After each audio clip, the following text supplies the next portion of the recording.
तो जय हिंद आप सभी को। आज के वीडियो जो है वह IMED के फर्स्ट चैप्टर का पार्ट 2 है। आप सभी लोग सोच रहे होंगे इसमें मैं फेस दिखा रहा हूँ, इसका कारण यही है ना कि अब तक जो मैं वीडियो बना रहा था वो तो आप सभी जानते ही हो, बस केवल जो लिखा था वही आ रहा था और मैं केवल चीज़ों को समझा रहा था। लेकिन यार मुझे ऐसा लग रहा है ना कि क्योंकि मैं समझा रहा हूँ, मैं रटा नहीं रहा हूँ, तो मुझे लग रहा है कि मैं ऐसे केवल बैठ गया हूँ भाई आराम से, टॉपिक को यहाँ से लेते रहूँगा और इसके बाद आपको समझाते चला जाऊँगा, ठीक है। तो चलिए शुरू करते हैं। अब आगे जहाँ से हम ख़त्म किए तो उसके आगे हमें चलना है। तो आज जो पढ़ना है वो बेसिकली पढ़ना है कि साझेदारी क्या होता है, साझेदारी के क्या लाभ होते हैं, साझेदारी की क्या हानि होती है। साझेदारी पहले आप सरल शब्दों में समझिए क्या होता है। साझेदारी उन व्यक्तियों के बीच में परस्पर एक संबंध है जो व्यवसाय में होने वाले लाभ को बांटने का निर्णय लेते हैं और मिल करके बिजनेस को चलाते हैं। अब जितने लोग आपस में साझेदारी करते हैं वो सब मिल के बिजनेस चलाते हैं या उन सब की तरफ से कोई एक बिजनेस चलाता है, तो इसे ही कहते हैं साझेदारी। साझेदारी का आप मीनिंग समझिए। जैसे मान लीजिए आपके गांव में कोई बिजनेस का काम कर रहा है, लेकिन उसके पास किसी एक चीज़ की कमी है। दूसरा बंदा आके बोले यार तुम्हारे पास पैसा नहीं पर मेरे पास पैसा है यार, मुझे भी ये बिजनेस करना है। अब दोनों लोग पहले से एक दूसरे को जानते थे, ये बात हुई, इसके बाद ये दोनों लोग पार्टनर बन गए कि चलो भाई ठीक है, तुम पैसा दो हम ये चीज़ देंगे और हम दोनों लोग मिलके बिजनेस कर लेते हैं। अब दोनों लोग कहेंगे ठीक भाई कोई दिक्कत नहीं, हमें कोई परेशानी नहीं। तो जब वो दोनों लोग मिले और उस बिजनेस को करने के लिए सहमति जताए ना, तो वही चीज़ होती है पार्टनरशिप। अब देखिए जैसे मान लीजिए दोनों लोग किए, अब उन दोनों की तरफ से कोई एक बिजनेस को देखेगा या वो दोनों लोग बिजनेस को देखेंगे और व्यवसाय में जितना लाभ होगा वे सभी लोग बांटेंगे। समझ गए ना। अब व्यवसाय साझेदारी जो होती है वह कितने प्रकार की होती है। तो जो साझेदारी होती है वह बेसिकली 2 प्रकार की होती है। नंबर 1 क्या होता है, कार्यरत साझेदारी। दूसरा क्या होता है, निष्क्रिय साझेदारी। जो कार्यरत साझेदारी होती है उसका आप मीनिंग समझिए, यानी कि कार्यरत साझेदारी, वर्किंग पार्टनर। जैसे मान लीजिए आप जो बिजनेस कर रहे हैं उस बिजनेस में आप सभी जानते हो किसी के पास पैसा रहेगा और किसी के पास पैसा नहीं रहेगा। अब ऐसे मान लीजिए जो आपका साझेदार है उसके पास पैसा है पर समय नहीं है, तो आपके साथ पैसा तो दे दिया पर उसके उस समय नहीं देगा क्योंकि उसके पास समय नहीं है। दूसरा साझेदार आपका ऐसा है उसके पास समय है पर पैसा कम है, तो आप पैसा ज़्यादा दे दीजिए, वो पैसा कम दिया लेकिन वो समय ज़्यादा देगा। तो इस टाइप की चीज़ें होती हैं। तो जो पहला साझेदार होता है जिसका नाम होता है कार्यरत साझेदार, तो कार्यरत साझेदार ऐसे साझेदार को कहते हैं कि जब व्यक्ति के पास पैसा होता है लेकिन समय कम होता है, पैसा होता है समय कम होता है, तो उसके साथ जो साझेदार काम करता है जिसके पास समय ज़्यादा होता है लेकिन पैसा कम होता है उसे ही कार्यरत साझेदार कहते हैं। या फिर आप दूसरे शब्दों में कह सकते हो ऐसा साझेदार जो काम करे उसे ही कार्यरत साझेदार कहती है। दूसरा होता है निष्क्रिय साझेदार, यानी कि आप कह सकते हैं कि ऐसा साझेदार जो पूंजी का हिस्सा वह देता है लेकिन समय नहीं दे पाता है और उनकी सहमति से कोई एक जो व्यवसाय है उसको देखता है, उसे निष्क्रिय साझेदार कहते हैं। यानी कि ऐसा पार्टनर जो पूंजी देता है लेकिन समय नहीं दे पाता है, तो ऐसे व्यवसाय को निष्क्रिय साझेदार कहते हैं। तो समझ गए साझेदार किसे कहते हैं। साझेदार 2 प्रकार के होते हैं, एक होता है साझेदार कार्यरत और एक होता है निष्क्रिय साझेदार।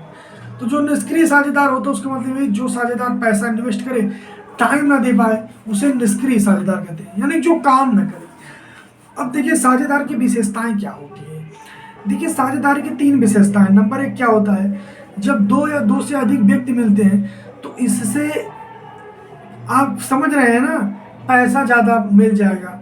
इसके बाद क्या होता है, जो व्यापार का उद्देश्य होता है दोनों का लाभ कमाना होता है, लेकिन ये लाभ कमाने का जो उद्देश्य होता है उसमें थोड़ा शक्ति मिलती है, भाई 2 लोग मिलकर काम करेंगे, ये होता है। अब साझेदारी के लाभ क्या होते हैं। पहला लाभ ये होता है कि पूंजी की उपलब्धता हो जाती है। दूसरा क्या होता है, आप कोई सा भी काम करते हो तो उस काम पे पर्याप्त विचार विमर्श करने के लिए आपके पास टाइम होता है। विभिन्न प्रकार की क्षमताओं का समावेश होता है, आपके अंदर कुछ क्वालिटी आपके पार्टनर के अंदर है, तो इस प्रकार से जब दोनों क्वालिटियां मिलेंगी तो चीज़ें और अच्छी होंगी, ठीक है। और चौथा क्या है, व्यापार में गतिशीलता प्रदान करना। जब भाई दोनों लोग मिलोगे और अच्छा काम करोगे तो व्यापार में कहीं न कहीं गतिशीलता भी व्यापार को मिलती है, परस्पर सहयोग में वृद्धि होती है। ये सभी काम कब होते हैं, जब साझेदारी आपके साथ होता है। तो साझेदार के 5 फायदे होते हैं। नंबर 1 पूंजी अधिक मिलती है। दूसरा, प्रत्येक कार्य पे पर्याप्त विचार विमर्श हो जाता है। तीसरा क्या होता है, अलग अलग क्वालिटी का समावेश होता है। चौथा क्या है, व्यापार को गतिशीलता। और 5वां क्या है, परस्पर सहयोग में वृद्धि। क्या डिसएडवांटेज है, डिसएडवांटेज ऑफ पार्टनरशिप, साझेदार के क्या नुकसान है।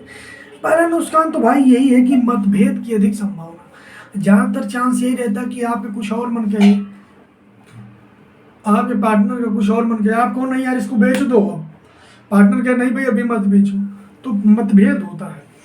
इसके बाद ये भी होता है कई लोग व्यक्तिगत लाभ की अधिक संभावना करना। जो आपका पार्टनर है वह अधिक लाभ के बारे में सोच करे, भाई मुझे ज़्यादा लाभ कमा लेना है, तो ऐसी चीज़ें भी होती है ना। तो व्यक्तिगत लाभ की अधिक संभावना, निर्णय लेने में देरी होना। अब आप समझ लीजिए कि जब आप में और आपके पार्टनर में मतभेद है तो भाई निर्णय लेने में तो देरी तो होगी, इसमें तो कोई ये वाली बातें नहीं है। इसके बाद आप ये भी समझ लीजिए कार्य में वो फ्रीडम नहीं मिल पाता है, यानी कि आप कार्य को पूरी स्वतंत्रता के साथ नहीं कर सकते हैं, ठीक है। और साझेदार की लापरवाही से बिजनेस को नुकसान होना। तो 3 होता है कि मतभेद की अधिक संभावना, व्यक्तिगत लाभ की अधिक संभावना। जो आपके पार्टनर वो व्यक्तिगत लाभ के बारे में सोचे या आप ही व्यक्तिगत लाभ के बारे में सोचे तो इससे बिजनेस को दिक्कत हो जाएगी ना। इसके बाद क्या, निर्णय लेने में दूरी, निर्णय लेने में देरी हो सकती है। इसके बाद क्या होता है, कार्य में वो स्वतंत्रता नहीं रहती है। और लास्ट में क्या है कि साझेदार जो है आपका, उसकी लापरवाही से भी कभी कभी बिजनेस को भी नुकसान हो जाता है। ये सभी होता है डिसएडवांटेज ऑफ पार्टनरशिप। अब देखिए क्या होता है, अगला आपको पढ़ना है सिडबी।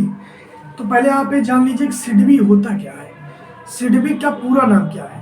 तो देखिए SIDBI, SID, SIDBI, BI, SID, SIDBI, BI, यानी क्या हो गया, SID, BI, सिडबी। अब इसमें सिडबी का आप पहले फुल फॉर्म जानिए। सिडबी से हुआ पहले S, small, I, industry, D, development, bank of India.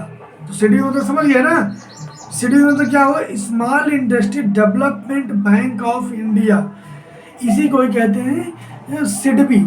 SIDBI का अब small industry bank of India Hindi मतलब समझिए भारतीय लघु उद्योग विकास बैंक, भारतीय लघु उद्योग विकास बैंक। इनका जो मतलब होता है कि सिडबी का जो बेसिकली उद्देश्य होता है ना, वो भारत के लघु क्षेत्रों के विकास की बात करता है। भाई ये गांव है, इसका विकास इस टाइप से किया जाएगा तो इस टाइप से होगा, यही काम है। छोटे शब्दों में अगर मैं बताऊँ सिडबी का कि कोई बैंक कोई गांव है, गांव किसी भी रूप से मतलब पिछड़ा हुआ है, तो उसे चाहे जैसे आगे ले जाना, इसका काम होता है सिडबी का। और वो भी बेसिकली 2-3 तरीके होते हैं आगे ले जाने के। जैसे आप गरीब हैं लेकिन आपके गांव का कोई व्यक्ति उद्यमी बनना चाहता है, तब सिडबी आपको मदद करेगी। या आप और भी किसी भी तरीके से परेशान है तो सिडबी आपको मदद करेगा, लोन प्रोवाइड कराता है। और इसकी स्थापना की बात करें तो 2 अप्रैल 1990 को सिडबी की स्थापना की गई।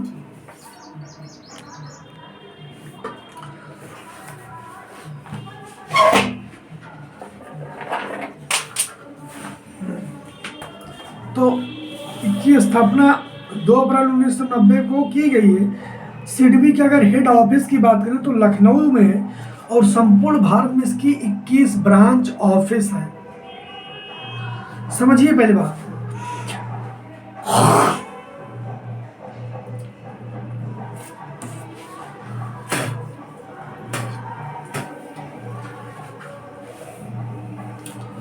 और देखिए सिडबी का वही बता रहा है कि सिडबी का हेड ऑफिस लखनऊ में, संपूर्ण भारत में इसके 5 रीजनल और 21 ब्रांच ऑफिस हैं। प्रारंभ में सिडबी का उद्देश्य देश के लघु क्षेत्रों को वित्तीय सहायता उपलब्ध करवाना था। बाद में धीरे धीरे सिडबी का मुख्य उद्देश्य गरीबी से दूर करना था, लेकिन आगे चल के यह मुख्य उद्देश्य देश से गरीबी को दूर करने के साथ साथ उद्यमिता को बढ़ावा भी देता है। सिडबी के अंतर्गत कई प्रोग्राम चलाए जाते हैं, ठीक है। जैसे हो गया जो इंडिया एग्जिम बैंक होता है, industrial bank, rural bank, non bank, ये सभी सिडबी के अंतर्गत आते हैं। इसीलिए सरकार ने उद्यम को बढ़ावा देने के लिए make in India, startup India जैसे कई कार्यक्रम चलाए हैं। इसके अतिरिक्त जो सिडबी होता है 10 करोड़ रुपए की लागत से VCF को स्थापित किया गया, जो तकनीकी विशेषज्ञों तथा अन्य नएपन सोच वाले उत्साही उद्यमियों को उद्यमिता के लिए प्रेरित करते हैं। यानी कि ऐसे उद्यमी जिनके अंदर बड़ा मन है, करे भैया मिल जाए भैया जरूर करो, पैसों इतना दे दें बैंकिया वाले, तो भाई साहब अगर मिला लोन तो तगड़ा करो। और मतलब उनके अंदर क्या है, एक जिद है कि नहीं भाई मैं बिजनेस करूँगा, इस टाइप करूँगा, ऐसे करूँगा, लेकिन बस पैसा चाहिए। तो जो VCF होता है वह ऐसे व्यक्तियों को लोन देना पसंद करता है जिनके अंदर जुझारूपन हो, जिनका लगाव हो उद्यम से। तो आप समझ गए होंगे। अब एक चीज आपको और बता दूं, SISI इसका पूरा फुल फॉर्म क्या है? Small industry service institute. Small industry service institute.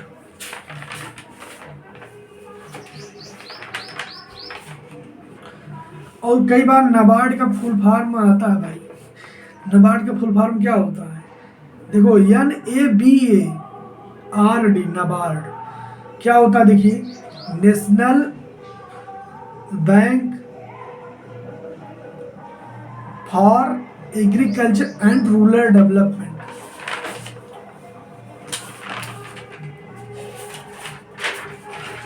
अब देखिए, तो यही था फर्स्ट चैप्टर में, इतना ही आपको पढ़ना था, इससे ज़्यादा आपको नहीं पढ़ना है। तो मिलते हैं नेक्स्ट वीडियो, तब तक के लिए जय हिंद, वंदे मातरम। मैं जानता हूँ पीछे थोड़ा सा हमारा ना बैकग्राउंड नहीं सही है, लेकिन जो लोग समझेंगे, समझने वालों के लिए भाई सही है सब चीज़। मैं आपको बताया हूँ कि जैसे साझेदारी क्या होती है, सब चीज़ें। तो मिलते हैं नेक्स्ट वीडियो, तब तक के लिए जय हिंद, वंदे मातरम।